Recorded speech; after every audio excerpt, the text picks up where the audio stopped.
Hello, everybody, once again, and welcome to Breaking Ponies, where we treat our tortoises better. Yes, when we give them copious amounts of wax. Yes, they're nice and smooth, so you can do curling with them. Yes, but we'll get to that later on. So, yes, we have several episodes, like usual. I Yep. don't know why I felt the need to say that. Yeah, I was wondering that as well. I mean, we usually have 3 episodes per episode, so Yes, we have two Rainbow Dash centric episodes, which is good. We always seem to be getting the two episodes that are very similar to or very similar themes. yeah, it's kind of weird, really. I never actually noticed the pattern until doing this, but the episodes do seem to come in pairs, like 2 Rainbow Dash episodes, or 2 Twilight episodes, or 2 Rarity episodes. So it's odd. I've never actually noticed it before, but yeah, well, there it is. Well, she's in my top three, so I had no problem with these. Yeah, well, you'd rather watch 2 Rainbow Dash episodes than 2 Rarity episodes. Yes, very much. So we have May the Best Pet Win, which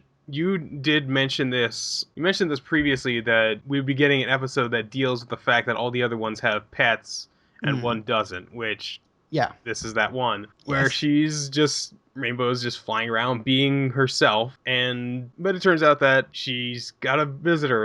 It's Aloysius, who I don't think we've really seen much of since his initial episode. No, I mean the pets kind of come and go. I mean, Yeah, well, of course he's nocturnal, so he well, really had no reason to be out. exactly. But it gets weirder after Yeah, it that. gets weirder when it starts to turn into other animals and eventually becoming a mixture of owl and gummy and opal and pretty much all the other animals. So that's the point where she realizes that's a dream and she wakes up and Yeah. she all the other pets are down there because it turns out that the rest of the main six like to get together and hang out with their pets, and they never invited her because, well, she obviously doesn't have a pet. She's And like, because she well, likes to nap in the afternoon. yeah, and so she's like, well, I guess I should get a pet. I guess I should find one. So, Which Fluttershy is oh so happy to help with. oh yes, and we Like get. really eager to help with. She's so eager, she prepared a song for it. Yeah, well, yes. You got to have songs every once in a while. And the song wasn't too bad. It was very much like something you would see in an opera, where they would use it to tell the story instead of just having a conversation. Where Mm. I like it is very operatic in that sense, where it just kind of builds on itself. yeah, I like yeah, it was kind of the build in the song that I liked the most about it is that it starts kind of simple. They're almost just talking to the music at first, Right. and then they kind of build into the singing as the song gets towards its conclusion, which as you say, it's the kind of thing you could see in sort of an opera or a stage show or something like that, which is it's nice to see, sort of something a bit grand, I suppose, despite the fact they're just talking about pets. Yeah, Which I but suppose is kind of the juxtaposition on that. well, I mean, they do that a lot in these like operas and things. Sometimes they're just talking about it's almost like something out of like the importance of being earnest or whatever. Where if they're like trying to say all the different suitors that are trying to get this woman, and you talk about each of the different guys, and it seems almost like that kind of a song where she's talking Mm. about all the different pets that she could choose. Yeah, it works well enough. And it goes on for a little bit too long because she goes through a lot of different pets. Well, there was a lot of different animals that you could potentially have. It's quite a lot of them, And she narrows it down to a handful and decides to put them through their paces. And the one animal that's always there, and like initially right off the bat, you're thinking, okay, what kind of animal would be good for her? So you're kind of getting along with it. You're like, okay, what is she going to eventually choose? But then you realize that the episode is spending way too much time focusing on this tortoise. yeah. That, okay, that's obviously going to be the winner at the end. Well, yeah, it wasn't really stretching the Yeah, it's imagination not that terribly much. subtle. Although, I mean, the others you can kind of see her going for. I wouldn't have minded her picking the bat because bats are cool. Yeah, the bat would have been fun, but we get episodes with bats later on. So yeah, she puts them all through their paces, and eventually she has them competing into a race through this gulch, whatever it is. I can't remember what the hell it was called now, but it's got some really sort of dark, dangerous Dark, name. ominous, evil name, and it's just a canyon or whatever. Yeah. And so it's down to like an eagle, a falcon, a bat, an owl, and the tortoise, of course, which I don't even think was really officially entered into the race. He just kind of showed up. Probably. I mean, So- it's the best way to sort of enter a race is to just sort of show up and then hope for the best. Rainbow Dash is flying through, and she's racing with them, and she said, whichever one crosses the finish line with her gets to be her pet. And she ends up trapped under a rock during an avalanche, which wasn't really an avalanche, more of a rock slide, but... It was a rock slide, although it was technically her fault because she Yeah. wasn't watching where she was flying, and Yeah, she so- just goes smack into into a wall. And she ends up with her wing trapped on the rock, which is not good. Because even if she did get free, she still wouldn't be able to fly very well. So Exactly. yeah, the big problem is that she's trapped and the rest of the animals just fly off without her because they're trying to win. And she's like, wow, how horrible. How would you care more about winning than coming to save me? And she doesn't actually say that, but I'm sure that's what she's thinking. So she's trapped Yeah. she's trapped under rock and a hard irony. Well, yes. So, The of course, irony of the situation is not lost on her, I do not think. yes. So the only one who does come up to save her is the tortoise. Only because he was so far behind. Yeah, slow and steady, as they say. Well, yeah. For some reason, the tortoise is able to lift this huge rock, which is, I imagine tortoises are decently strong. I don't think they're that strong. I don't think that he lifts the rock. I think you sort of see him start to dig, and I think what he did is he sort of dug a pit so the rock could be rolled off her rather than lifted. Maybe. I don't know. It makes more sense than the tortoise lifting the rock. Whatever ends up happening. He ends up freeing her, and she rides on him all the way to the end of the race. So, and of course she did say, I don't even think she was planning it this way. So that was just the way she phrased it, but whoever that crosses the finish line with her ends up winning. Yeah. So the whole moral of the episode obviously is that you want to learn about loyalty and not just being the best. So she ends up naming it Tank, which is, I guess is a decent enough name, and kind of a throwaway line at the end, or throwaway reference at the end. She gives him a propeller, like this propeller helmet, so that he can fly around with her, which is okay. That came out of nowhere. Well, obviously that comes back in future. Oh, lovely. Episodes. Well, obviously because her pet is a tortoise with a propeller on his back. Yep, pretty much, and it's all their pets are sort of established now, and you'll sort of see them popping up whenever the episode requires, really. But so you will see him popping up, definitely. I love how they managed to incorporate that into the fact that he's a regular tortoise, except he has this propeller because his friend or owner is always flying around. It almost reminds me of something like SpongeBob, where one of the characters is a squirrel in a diving suit because they're under the sea, so obviously she can't breathe down there. And that's just... Yeah. So they have a character and they recognize its limitations as a terrestrial creature, but give it something that's just a part of its character design, which I always like stuff like that. I like they're just a creature with something else part of them. I'm also reminded of Shaun the Sheep in A Close Shave, because it's a sheep that wears its own wool as a sweater. Yeah, it's silly, but it makes sense too. Yeah, I suppose. I mean, it's just part of the show, really. Rainbow Dash can fly, so obviously the tortoise is going to have to fly as well. So I don't see why not. Yeah, exactly. Although the big question is, how the bloody hell does it control it? I haven't worked that one out yet. Tilting. I don't know. It's clearly magic. It's magic. Patreon had to explain. Yeah. Exactly. See, I like this episode. This was fun. We get to see, we finally get all the different characters, because if you like characters with sidekicks, well, now they all have one. Twilight has two. Spike's less a sidekick, more of a friend, let's be honest. Right, but does he get one eventually? That would be interesting. No, actually. No, he doesn't.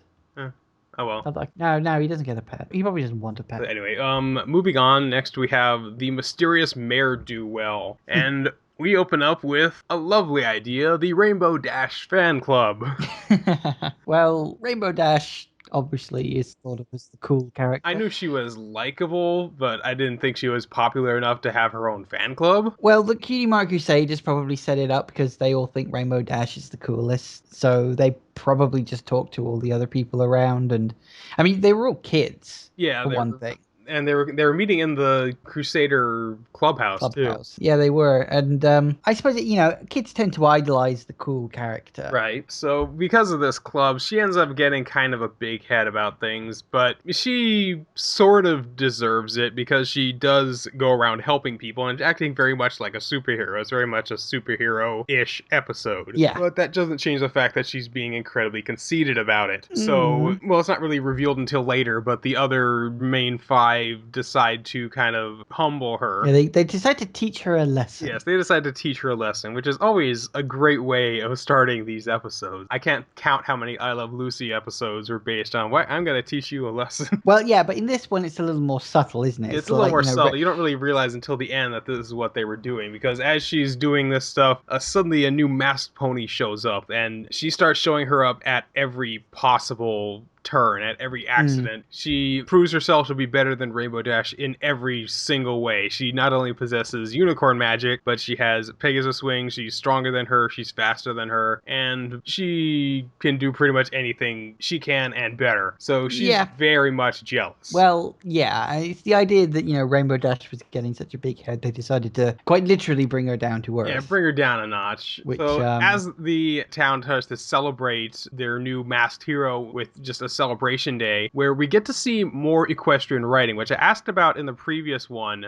Yeah, as I said, I tried to look it up, but there doesn't seem to be anything written about it on any of the forums or on the wiki or anything like that. So I don't really know what to tell you about the writing. I think they just kind of use character likes, because if you actually look at the writing for Mare-Do-Well, it looks like it says Mare-Do-Well, or well, the M would look like an N, the A did look like an A, but the R didn't look like an R at all. And so I don't know. I think it might be based on something, but I don't know if there's enough for it to be like a translatable, like a full text. alphabet, like a full cipher. Yeah, exactly. I don't think you could make a font out of it or something. Although I don't know, maybe if you looked around enough of the episodes, you would be able to tell. But they use English just as much as they use that equestrian writing as well. It's weird. I'm a big fan of stuff like that, like iconography and ciphers and things. So if anything else appears in the later episodes, I'm definitely going to be taking notes on it. Yeah, well, you're welcome to, and go ahead. And if you work it out, then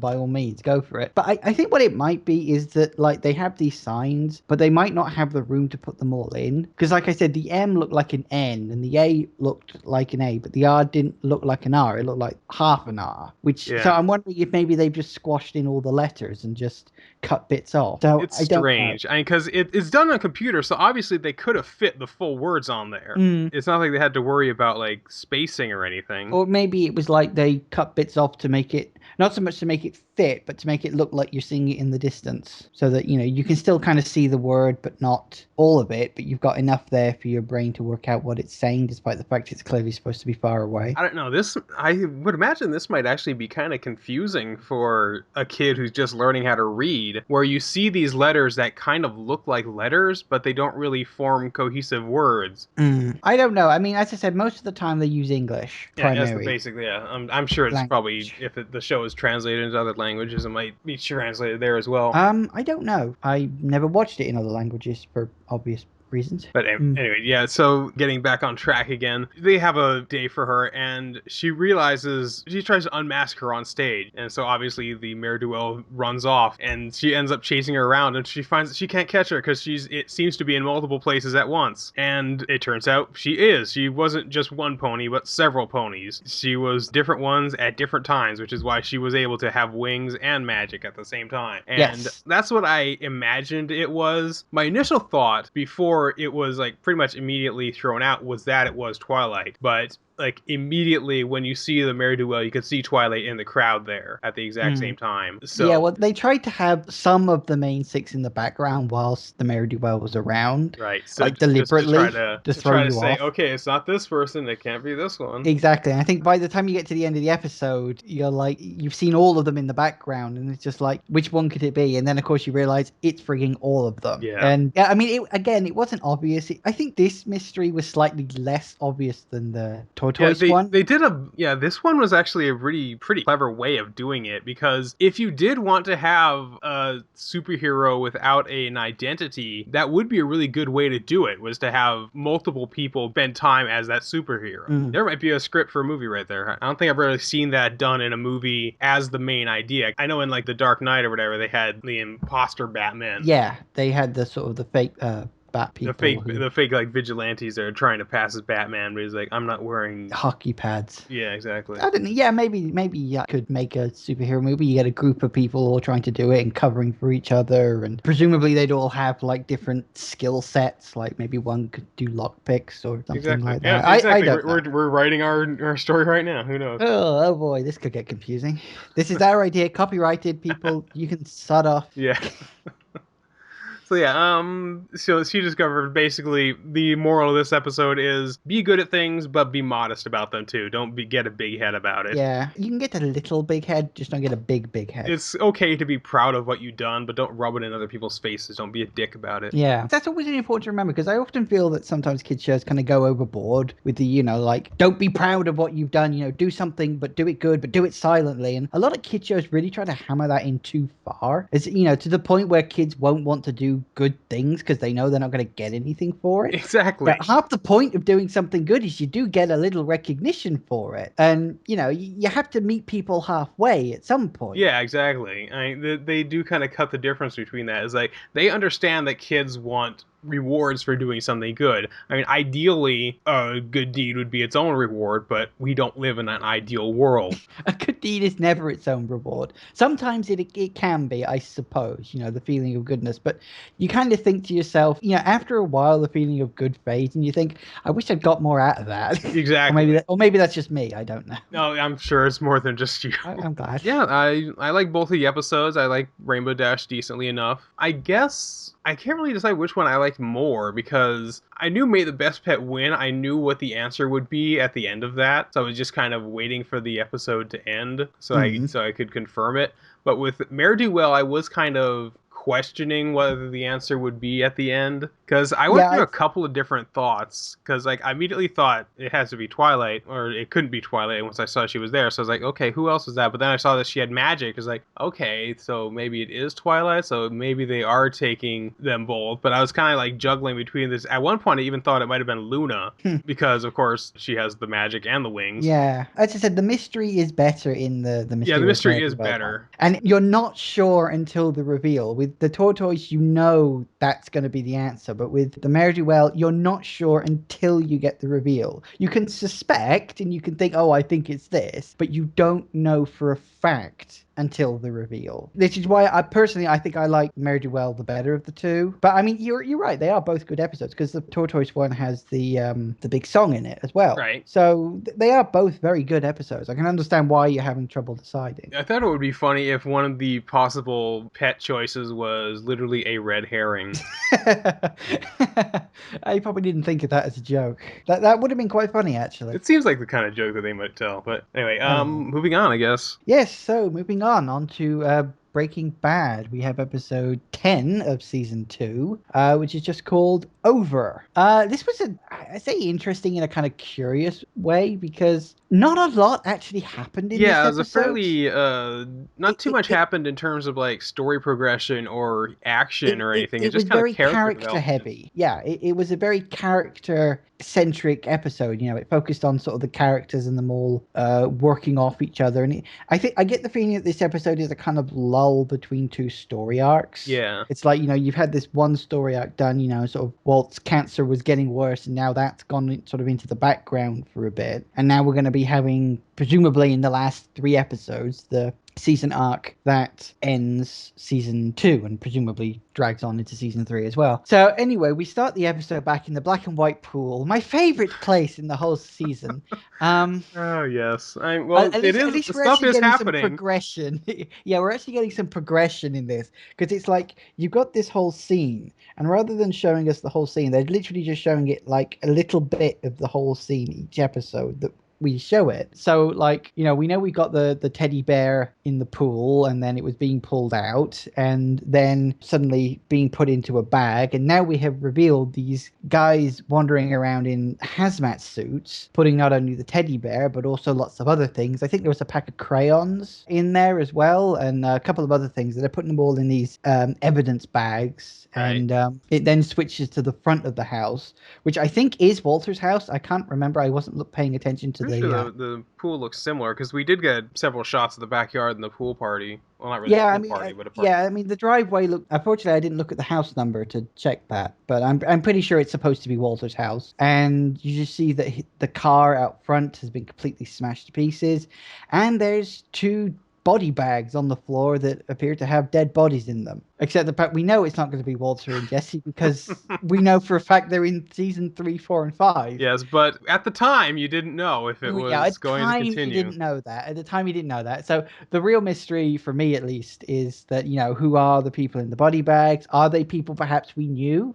Are they perhaps some of Jesse's friends, or are they some of Walter's friends, or more likely, are they the people who decided to come up against Walter and, like everyone else who has done, came Met to an a rather untimely end. yeah, met a rather untimely end. So anyway, the scene sort of jumps between Walter and Jesse for the most part throughout this episode, where Walter kind of goes off the deep end. Yeah, he went a little crazy. He He, definitely has a much more self-destructive personality in yeah, this. it's weird. It's like he's almost become kind of bipolar, or almost Like like as soon as his life starts working out, he works against it. yeah, it's like he feels he doesn't deserve the good luck he's been having, which is weird because he's not been having that much good luck in the general scheme of things. Although losing the cancer, well, having the 80% remission on the cancer is pretty good. Right? And anyway, he kind of gets drunk on it was tequila, wasn't it? Was it Yeah, tequila? tequila. Yeah, on tequila at the party, and he's trying to give Flynn some as well, which doesn't end well when Flynn ends up throwing up, and sort of No. he confronts Hank about it because Flynn is only 16, shouldn't really be drinking. So like Walter gives him one, and Hank's like, "Oh yeah, okay, let the kid have one." And then Walter gives him a second one, and Hank's like, "I don't think you should be doing that." And then Walter gives him a third one. It's like, okay, that's enough. And the two kind of butt heads, and he's clearly drunk, clearly Yeah, had a he's bit too he's much. not thinking clearly either way. Well, it's obvious he got drunk because next day when he wakes up, he's clearly got a hangover and a Oh half. yes. Yeah, so obviously he's sort of apologetic to everyone. Sorry. I guess it was like the thing that he'd been so worked up about the whole cancer thing, and now he doesn't have to be. So he has to Yeah, get when you're the when you're still kind of in a similar mood, like when you're in the same mood all the time and suddenly something happens, you have no reason to be in that funk or in that personality set. It's hard to even snap out of it even though you have no reason to still be in it. Like things don't just change overnight for people. yeah, it can be hard, because the human mind does sort of get itself into habits, and he's Yeah, been like this exactly. for several months now, and so he needs to readjust. But he kind of does that really quickly. It's like he gets really drunk, really angry, then he has his hangover, and he's just like, okay, I'm going to be nice and happy again. And like this is what I sort of said. He's like he's developing almost a split personality between sort of his nice guy, I love everything, sunshine and rainbows, Oh, it's Walter and Heisenberg. yeah, in a way, it almost is, isn't it? It's like the nice guy is Bolt, and then you got Heisenberg, who's the jackass. Yeah, So yeah. Anyway, he sort of decides to spend the day doing a little home improvement, because the water coming out of his taps is a rather unpleasant-looking brown yeah, color. which is never a good sign. It's usually a sign of having rust or asbestos in the. It's just bad. And they established this in the very first episode that they needed to get a new water heater. Yeah, although this is the first time you've actually seen it sort of so directly. It's always been sort of one of those things in the background before. But of course, with his ill-gotten blood money, quite literally almost, Yeah. he decides to go out and buy himself this brand new top-of-the-line water heater, which is like a quarter of the size of the one he had before. Well, this one doesn't use a tank, so it heats the water so efficiently that it doesn't have to save it up to heat it. Yeah, which is good. So but almost accidentally handing over money with blood on it, which was Right. quite funny. Like I said, literal blood Blood money. money. Yeah. And I'm sure the irony is not lost on the writers. well, probably not. Probably not. It's probably quite deliberate. So after installing a new heater, which Flynn is really happy about, he then notices that the floor, which was wet because the old thing was leaking, I mean, it was literally held together with duct tape. Again, not a good sign. No. He notices that the floor has gotten very rotten. And he's literally poking at it. I'm like, don't He's able to poke it. he's able to poke a screwdriver through it, which is never a good sign with wood. You shouldn't be able to No, do no. that. So he sort of takes some of the boards up and has a look underneath where, of course, it's been leaking down. And he says, "Oh God, we got rot in all the wood." I mean, I couldn't see the rot on the piece of wood. I mean, you'd expect to see fungus or something. He really kind of goes a little OCD about it. Yeah, he's getting he's almost like he's overcompensating something. Yeah, I know. That's the weird thing. It's like he did this in a previous episode as well. Like after his quote fugue state Right. episode. After that, he tries to be all sort of super friendly and everything, and it doesn't work. And so he's almost doing it again. So he's sort of flip flopping between these two people. It's like he's lived a lie so long he doesn't know how to act normal. Yeah, exactly. So he overcompensates for it. Yeah, he pretty much spends the day doing all this home improvement stuff, putting new wood in under the house, literally underneath the house. I'm wondering if that's going to become like a hiding space or something, Yeah, because if he was thinking this through, he might install like a because oftentimes we will have a crawl space to get underneath the house in like a closet or something. yeah, I I know we mean, have one of those. well, we don't have a basement here. The Well, basements are we don't have a typically. basement here either, but we still have a way to get under the house just in case we need to do any maintenance down there. So it's not that uncommon in areas like this. I suppose it's not really a big thing in England. I mean, it might be, but I don't know. I've never seen under the house. So yeah, he kind of spends his day doing that, and while he's doing that, I mean, he meets up with Jesse actually towards the beginning and sort of gives him the good news, and sort of Walter kind of wants to slowly bring things to a close. He wants to sell off the stuff they've made, and Yeah, he's then kind of changed his mind about the fact that they need to cook as fast and as much as possible. He realizes that the cancer is slowing down, so he does have more time. So he Mm. doesn't need to go out so quickly. He doesn't need to burn himself out so quickly. Yeah, which I suppose makes its own kind of sense. Now that they've got the time. I mean, they've got this giant box full of meth that they can sell for. It's almost Christ, what 20 was it? Six pounds and a of half. yeah, almost 20 pounds of meth that's worth like about $1.5 million. Yeah, it was like after sort of all the expense and everything, it was six and a half, $650,000 each, which they went nuts over in the last episode. So they've got the money, they just have to sell it. Yeah. Yeah, exactly. They don't quite have the money yet, so which is interesting because he is kind of spending quite a bit of money on this stuff that it's going to start raising some suspicions, you'd think. Yeah, I'm wondering, like, are they going to start asking where the money for this stuff is coming from? Yeah, but I mean, they didn't really mention that at all in this episode, so I'm thinking they're probably going to leave that for next week or something. So Jesse, meanwhile, is spending time with his landlord slash neighbor slash girlfriend, and they're sort of enjoying the day. Jesse's showing them these hilarious pictures of Like superheroes that he used these to draw. superheroes he designed when he was a kid. Well, And by his description, 4 years ago, which is, I mean, come on. yeah, he says when I was a kid, quote, 4 years ago, which I mean, how old is he supposed to be? Mid-20s or something? Yeah, like not that it wasn't that long ago.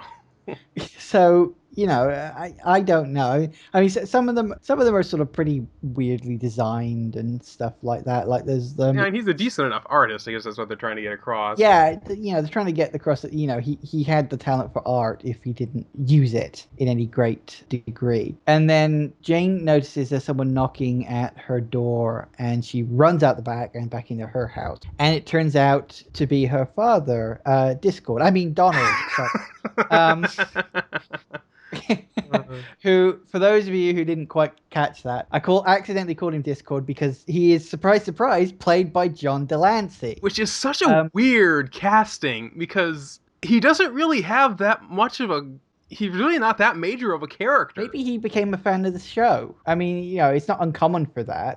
Yeah, and I'm sure that possibly, yeah, but it's strange. I mean, yeah, I guess, okay, he auditions and gets the part, but it's such a weird casting choice for. It's John Delancey as the landlord, okay? Yeah, it's like Jane's father, who is apparently really strict, although frankly you get to see him for all of like 2 minutes. Yeah. So you have to sort of question how truthful Jane is being about that. Maybe she is, or maybe it's like slightly twisted from her own memories of him or whatever. But yeah, it was a bit of a random cameo, and yet another connection between the two shows. I'm surprised at how many parallels there are between these two shows. I swear I did not think these things through when I decided on doing this series. It's kind of a shame, really, that we didn't have May the Best Pet win along with the episode a little while back with the exploding tortoise. Oh, right. That would have been rather weird. But yeah, there are some weird parallels between these two shows. It's very bizarre. But anyway, Jane effectively blanks Jessie when her father is around. And afterwards, he's sort of like asking him for an explanation. She kind of brushes him off. She's rather sort of bitchy about it, Yeah, to be well, she's just honest. acting like she didn't do anything wrong, which I mean, it's especially when Jesse's like, well, is there something wrong with us? Us as a couple. And she's just like, what us? I'm like, okay, that was pretty fucking harsh. I was just warming to Jane as a character, and then they go and do that. And I was just like, all right, you're the bitch. Shut the fuck up right now. so yeah, I guess And she doesn't really see this as a relationship. yeah, and Jessie was definitely seeing it as a relationship. She was just seeing it as two people having sex, Right. which is, I don't know, which is weird. Isn't it usually the other way around in Yeah, a it's usually the relationship? guy who just sees it that way, but I would imagine that she doesn't want to get involved with him romantically because she does know the kind of person that at least he used to be. Yeah, I And mean, she knows how close down that line she's gone herself. yeah, I So maybe suppose she's it's trying to true. protect herself in that way as well, but yeah, I guess she could have been a bit more tactful about it. I guess she Well, just she could, didn't want to go into all the long explanation about it. I guess she just could have been a bit little more sympathetic about it. I mean, Jesse was clearly kind of crushed after that because he sort of goes storming off. Although she does apologize later on by With drawing calling him a herself as picture of Apology Girl. Apology Girl, which These are again really alludes back to the bad super. superheroes. Yeah, it's a superhero whose superpower is moving backwards. Rewindo. Rewinder, which I despair. I It know. was 4 years ago that he came up with it. So. Yeah, he was 20 years old at the time. Anyway, the two, you don't really see if they make up after that, but you can see that Jesse kind of accepts the apology as the picture. So again, that'll be an interesting thing for future episodes. About the only other plot line that goes around, I think, in this episode is Skylar working with her boss, Ted. And Skylar's obviously getting very emotional, which she puts down to hormones, which probably is a half truth, considering she's pregnant. And her and her boss, yeah, I don't know. Maybe I kind of get the feeling that maybe her and her boss, I think his name was Ted or something like Yeah, it was that. Ted. They may have had a thing once upon a time or something, or maybe he had feelings for her. I mean, I remember they alluded to the ass grabbing incident in a previous episode one time during a party when he was pissed, drunk. Sorry Right. for the international viewers. So yeah, I'm not exactly sure what's going on there or where that's gonna go. I think it's fair to say that he clearly has feelings for her. So I Yeah, don't he know. never. I don't really think he ever kind of got over their. It is very much hinted that they used to go together. I don't know Yeah, if they it used was. to have I a don't know if it was relationship. before she met Walter or after. Because I mean, it is established that this is not the first time they've been involved for either of them. Mm, Because Walter's had his things with Gretchen, I think it was, yeah. and then she's had her things with Ted, and I'm sure there's been others down the line. So they're very much both of them are torn at this point. I mean, they know that they're with each other now, but their relationship is not exactly good. No, their relationship's gotten a bit rocky in recent months. Although, to be honest, it was probably a bit rocky before that. Because Yeah, probably. anyway, yeah, that's about the only other subplot. And the episode ends with Walter again doing more DIY stuff, and he decides he's going to paint.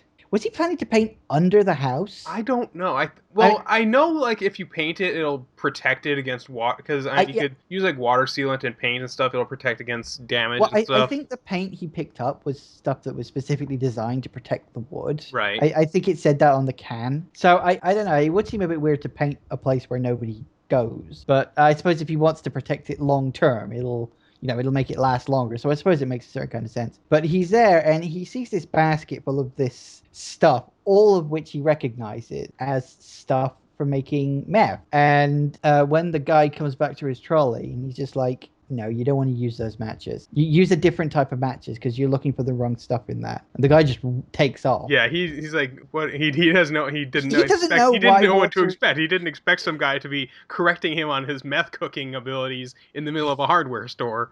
Exactly. Walter's like, don't buy all your stuff at one place because it looks suspicious. Go to different stores, buy different things. Yeah, it's kind of like if he's just being helpful, but he's helping a guy cook meth, so it's like He's having weird. a go cook meth. It's like, again, he's forgetting which version of him he should be at that point. It's almost like when you're watching somebody play a video game that you've played so many times before, and they Yeah. keep failing on this one section, and you just give them a tiny tip. It's like, don't aim for the little guys, aim for the big guy in the back, because he's dealing the most damage to you. Yeah. And the guy kind of freaks out and runs off. And Walter, he's kind of thinking about it. And I like how it was just like zooming in on his face with the beeping of the scanning machine.